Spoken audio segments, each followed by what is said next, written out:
A galactic Supermax designed for Deathworlders. They escaped within 24 hours. They woke up to silence. Not the silence of peace, but the engineered hush of a place where even thoughts felt monitored. Captain Reza Alaric opened his eyes to sterile metal walls and pale blue lighting. His wrists were locked in grav cuffs, the kind that adjusted to your muscle tension. Struggle, and they tightened. His back ached from the induction pod. That was new. Usually, alien prison skipped anesthesia. Someone, somewhere, was being cautious. That worried him more than the restraints. Across from him, Sprocket, Sam Wong, though no one called him that, was already examining the cell's ceiling with twitchy eyes, mumbling equations under his breath. 3 vents, but one's fake.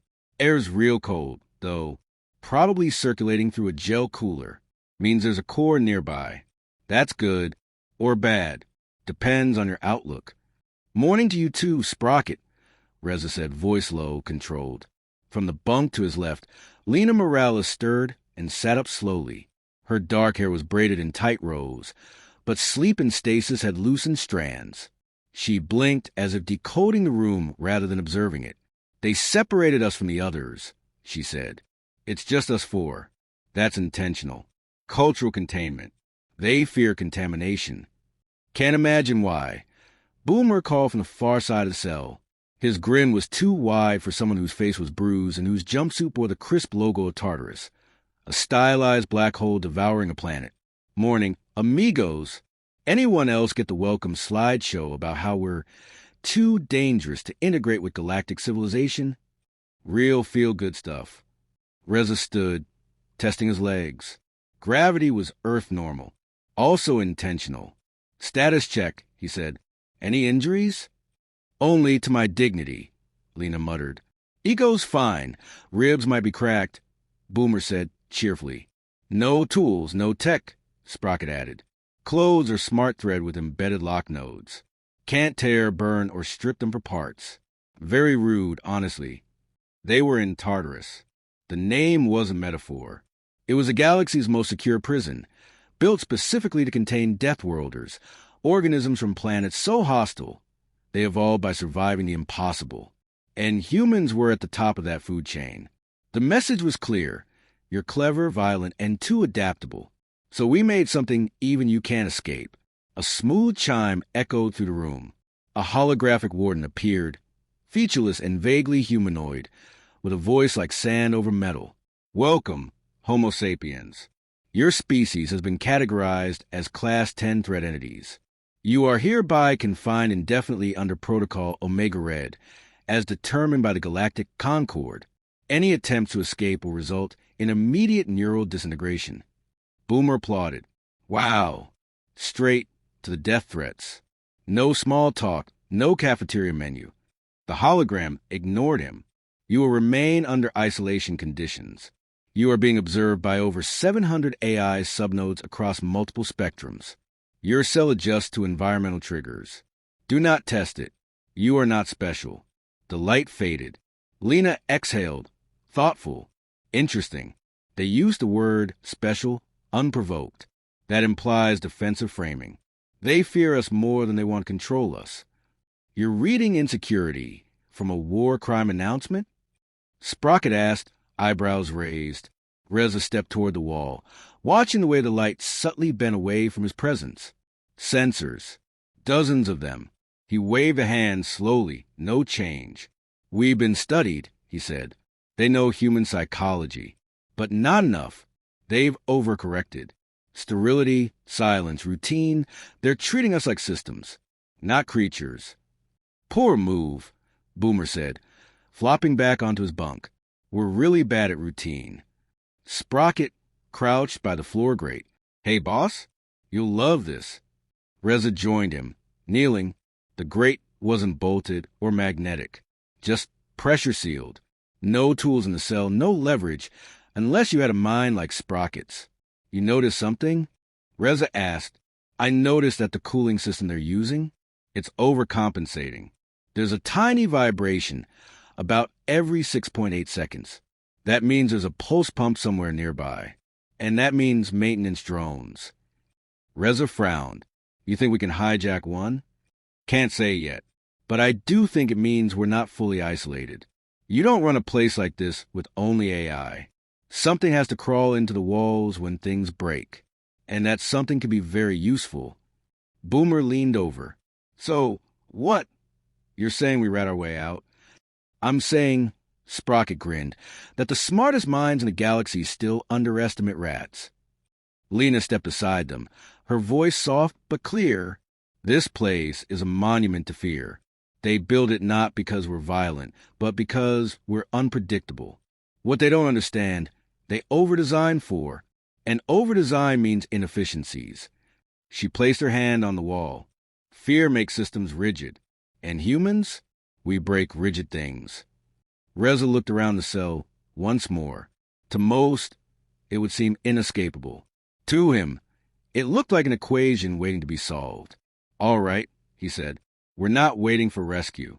We're not waiting for trial. We're getting out. 24 hours. That's the window before full neural sync lockdown. Boomer's face lit up like it was Christmas. Sprocket cracked his knuckles. Lena smiled wistfully. They built a prison to hold monsters. Pity they never understood the souls inside them. Reza nodded once. Let's break Tartarus. The grate gave way with a soft hiss, like the cell itself was holding its breath. Sprocket leaned back on his heels, holding a bent piece of their food tray in triumph. Never underestimate the power of desperate tinkering and low galactic-grade aluminum. The floor duct yawned open beneath them, a tunnel barely large enough to crawl through, slick with condensation and humming with latent energy. Not designed for humans. Not designed or anything that thought in terms of body heat, smell, or sweat. This is a bad idea, Lena muttered, crouching beside Reza as he inspected the opening. Which is exactly why it might work, he replied, tone flat. Boomer grinned from his bunk, already halfway through rethreading his uniform into something more flexible. You all ever see those old Earth documentaries about rats escaping mazes? I love those, always rooting for the rats. They were usually rewarded with cheese, Lena said. Boomer's grin widened. My reward is not dying in a neutron star prison. Reza gave the go-ahead with a nod. Sprocket slithered into the tunnel first, his wiry frame vanishing with practiced ease. Boomer followed next, muttering something about duck crawling being humanity's true evolutionary advantage. Lena went last, with Reza close behind. The walls closed in immediately. The ductwork twisted and dipped like an intestinal tract, branching off into auxiliary shafts and ventilation runs. No signposting, no access panels, just a maze of smooth alien alloy and faint bioluminescent veins that pulsed faintly beneath the surface. Direction? Reza asked, voice low, steady. Sprocket's voice came back in a whisper. Toward the hum. Feel that subfrequency buzz? Probably a power relay or an access node, which means maintenance infrastructure, which means drones, Lena whispered. Bingo. They crawled in silence, broken only by the occasional grunt as the shaft narrowed or flexed unnaturally beneath them. Tartarus wasn't a static facility. It responded to movement, mood, energy output. That made it harder to map, but not impossible. Reza made mental notes at every turn. He didn't need to remember the layout. He needed to remember how it behaved. After 20 minutes, the shaft widened abruptly into a small chamber. Glowing lines snaked along the walls, converging on a pedestal in the center. Resting, there was a dormant maintenance drone, oval-bodied, six-legged, with a rotating sensor cluster at its head. Beautiful, Sprocket breathed, eyes already darting across its seams. Reza tapped him on the shoulder. Time. Sprocket cracked his knuckles. Give me 5 minutes. He got 4. A low chime echoed to the vents, an alert tone, faint but rising. Motion tripwire. Lena whispered, It's not from us. Somewhere else in the block. Doesn't matter, Reza said. We stay ahead of it. Sprocket looked up grin-feral. Hijack the command relay. We got 30 seconds before this thing reboots. Once it does, it's ours. Just don't breathe too hard on it. Boomer immediately leaned in and blew on the sensor cluster. Like this. The drone sputtered, whined, and then chirped in confirmation. It blinked once and began hovering, bobbing gently in the air. "Congratulations," Sprocket said. "We now own a flying wrench with a murder laser." "Sort of." Lena peered over his shoulder. "Can it interface with the environmental systems?" "Depends what you mean by interface. If you mean confuse, manipulate, or annoy, absolutely." Reza stood. "Then let's make some noise." The AI running Tartarus prided itself on efficiency. That was its weakness. When a fire suppression alert triggered in one wing and then an atmospheric leak in another, it rerouted drones with absolute logic. When an escape alert sounded simultaneously from 3 cell blocks, each broadcasting identical biometric signatures, it entered evaluation mode. By the time it realized the signals were loop decoys, the humans were already halfway to the core maintenance column. Crawling behind a hack drone, Reza led the team through a widening corridor lined with crystalline filaments. Tartarus pulsed around them now, aware something was wrong, but unsure where the fault lay. "This feels wrong," Lena said, pausing beside a glowing wall. "Define wrong," Boomer replied. "It's reacting slower than expected, almost cautious, like it's afraid of being wrong." Reza gave a short nod. "It's designed to predict, anticipate, but it's facing 4 people who don't follow a script. That's where we win." Ahead, Sprocket pulled him to a stop near an access terminal, a curved alien interface mounted on a floating column. He stared at it. "This thing doesn't use language," he said. "It uses spatial logic. Symbols rotate based on the observer's neural map. Can you crack it?" Reza asked. "I can annoy it," which is honestly better. He pulled a bit of wire from the drone and jammed it into the column's base. "What are you doing?" Lena asked. "Feeding it contradictory inputs," he said. "Like asking someone to imagine a square circle while juggling metaphors. Watch." The interface glitched, colors bleeding into impossible patterns. For a moment, the walls around them rippled.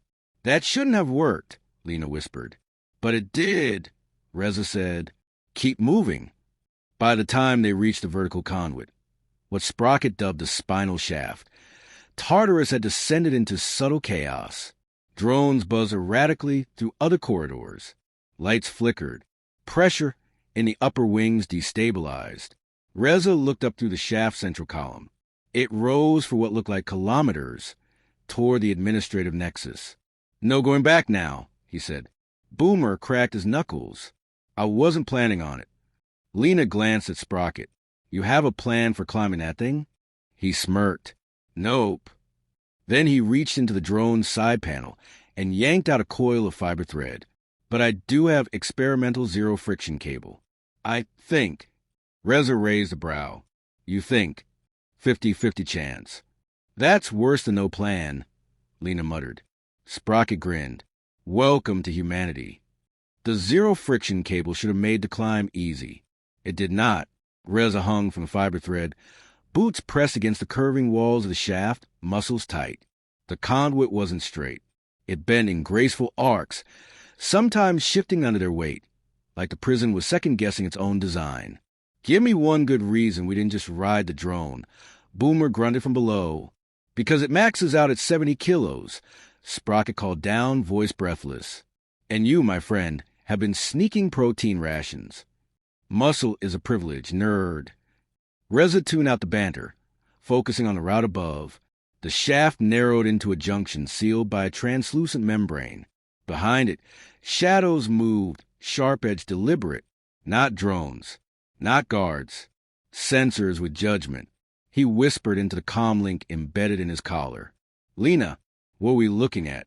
A pause crackled in his ear. Then Lena's calm voice responded.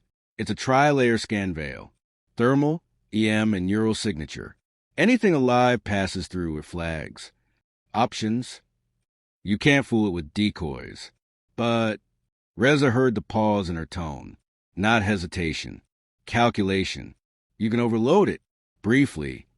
"Define briefly." "About 6 seconds. Long enough to get through, not long enough to send a full alert. But you'll only get one shot." Reza looked down the shaft.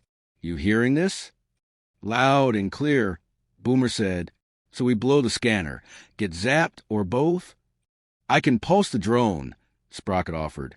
Redirect all its energy into a localized burst. Might fry the scanner. Might fry me. Cool, Boomer said, loving the optimism. Reza exhaled. Prep the pulse. We move on my mark. The countdown was silent. At 3, Sprocket triggered the burst. A lance of white-blue light slammed into the scanner veil. It screamed at a frequency only the walls seemed to hear, rattling, shifting. Go! Reza shot upward, legs pumping, cable reeling behind him. He hit the membrane just as it cracked, flickered, and died. The heat baked his skin, but he punched through, rolled into junction, and waved them on. Boomer followed, then Sprocket, who nearly face-planted as the drone sputtered behind him, and finally Lena, who moved like a whisper, untouched by the chaos. They landed hard in a narrow corridor, the walls flickering with red warning glyphs. Scanners down, Lena confirmed, but we've got minutes, maybe less. Sprocket knelt by the disabled drone. That pulse cooked half the circuits. No more fancy tricks. We're close, Reza said. The admin block is up 2 more levels. From there, we can hit the primary command ring. Assuming it's not guarded by murdered jellyfish or singing telepaths, Boomer added. Reza looked to Lena. What do they expect us to do next? She didn't smile. That's the point. They don't know. We've already moved outside their predictive range. That gave him more comfort than a dozen armed drones. The administrative ring of Tartarus was designed like a sanctum. Clean, circular, reverent. The walls shimmered with soft logic light. No guards. No drones. Just silent corridors and a low, vibrating hum in the bones. They entered the chamber in a diamond formation. Reza led. Sprocket scanned for traps. Lena processed the architecture. And Boomer simply watched everything, ready to break it if needed. In the center of the room floated a column of living crystal, pulsing with colors that danced in patterns too complex to be random. The Warden core, Lena whispered. Is that alive? Boomer asked, frowning. Not exactly. It's a sapient algorithm housed in a self-aware data lattice, Sprocket replied. It thinks, but not like we do. More like a cathedral that prays to itself. Boomer gave it a slow blink. Thanks, I hate it. The core pulsed once, recognizing them. A voice emerged from all around, soft but immense. Humans, your progression violates containment expectations. This is illogical. Reza stepped forward. That's because you treat logic as a wall. We treat it like a trampoline. Silence. Then the core spoke again. Return to your cell. This is your only opportunity for mercy. Boomer snorted. Buddy, you built a prison shaped like a maze and stuffed it with 4 rats who grew up on stories of jailbreaks. Sprocket stepped beside him. And you forgot the oldest rule in computing. If you build a perfect system, you forget how it fails. Lena approached the core, eyes glowing with wonder. Your logic is reactive, recursive, but we create. We improvise. Improvisation is chaos. It's art, she replied softly. And we are artists. The chamber trembled. Glyphs spiraled up the walls. Reza didn't wait. He drew a coil of cable from his sleeve, Sprocket's backup thread, and launched it upward, snagging a magnetic panel above the core. Boomer. On it. Boomer grabbed the cable and swung upward like a man born on a jungle gym. With a grunt, he reached the panel and ripped it open. Sparks burst. The crystal dimmed. Warning. Admin override in progress. Sprocket was already at the base, fingers flying over an exposed node. Lena, feed me offsets.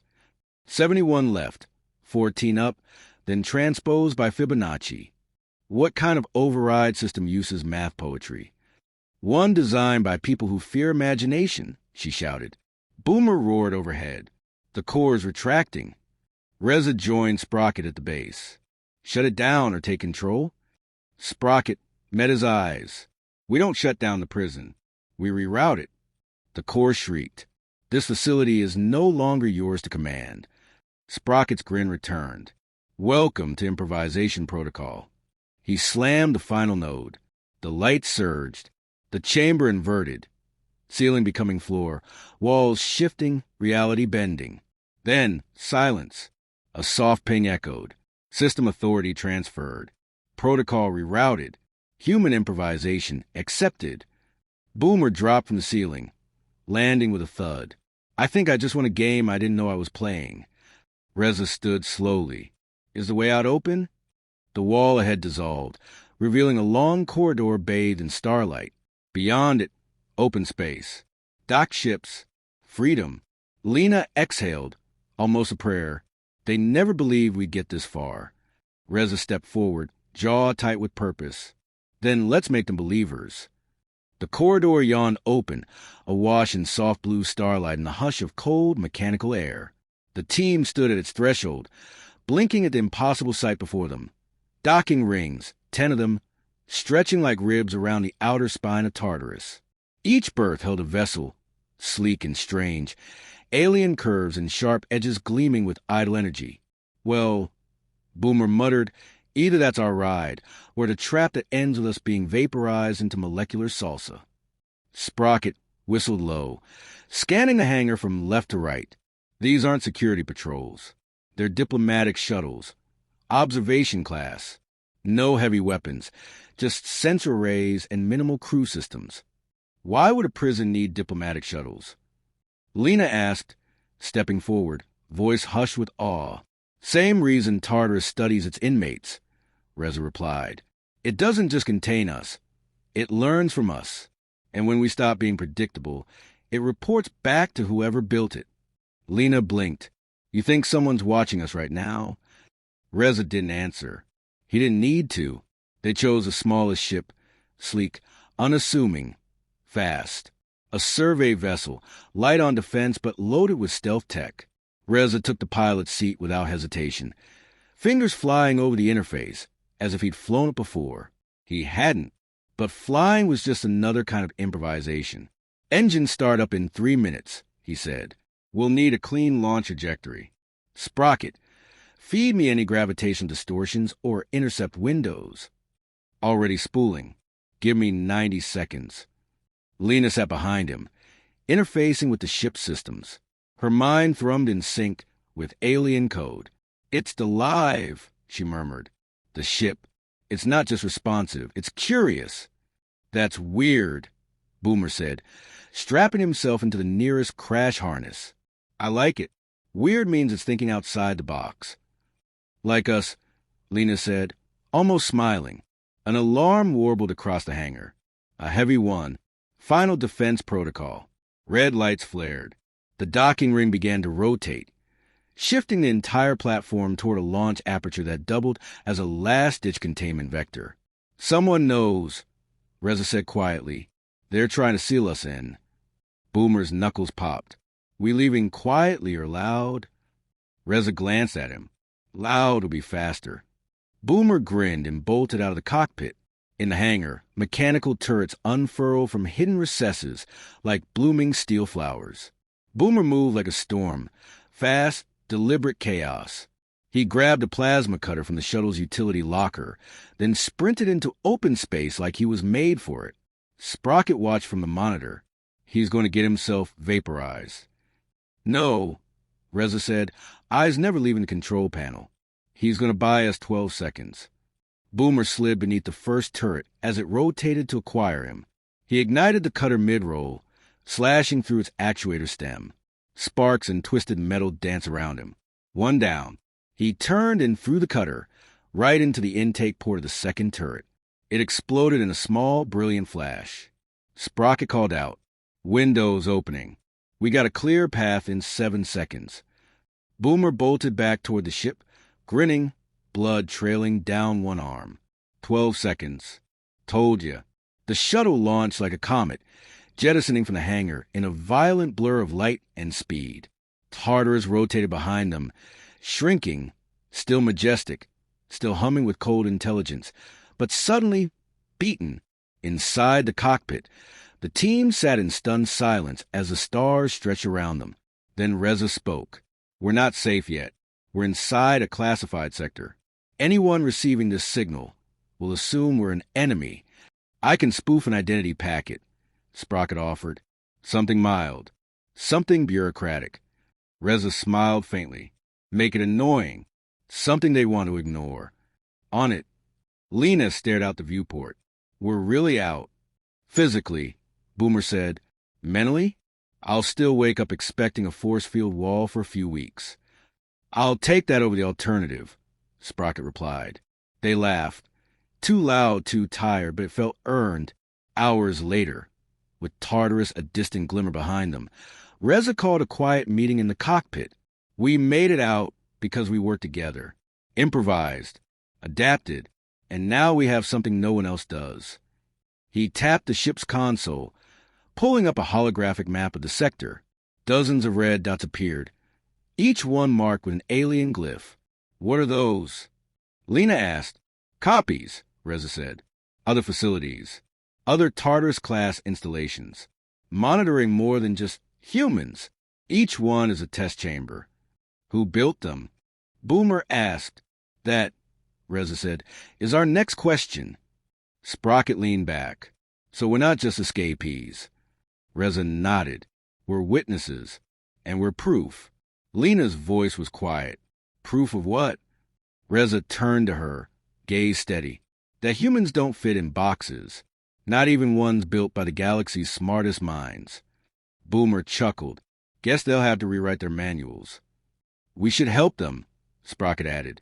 One jailbreak at a time. Outside, the stars stretched endlessly, and somewhere across the quiet dark, a dozen alien eyes blinked, suddenly uncertain. The humans were free, and they weren't done yet.